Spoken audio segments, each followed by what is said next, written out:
এই দেখো মিষ্টি আজকে কি কত নাম্বার পেয়েছো পরীক্ষায় বলো বলো 50। হ্যাঁ মিষ্টি আজকে ফাইনাল পরীক্ষার খাতা দেখিয়েছে মিষ্টির, তাইও প্রত্যেকটা সাবজেক্টে 50-এ 50 পেয়েছে, তাই তো? তাই জন্য ওর বাবি ওকে দেখো গিফট এনে দিয়েছে। কি সুন্দর পেস্ট্রিটা, তাই না? খুশি? হ্যাঁ খুলে দেবো?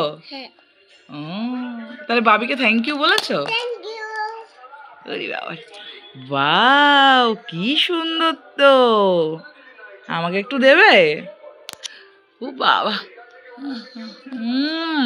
Thank you. তুমি খাও। খুশি? টেস্টি? মাম্মাম এই জন্য ভালো করে পড়াশোনা করতে হয়, তাই না? সবাইকে টাটা বলে দাও, গুড নাইট করে দাও। এদের তাকিয়ে বলো, তারপরে গুড নাইট বলো, ভালো করে বলো, এরকম করে বলতে হয়। এখন খেতে ব্যস্ত।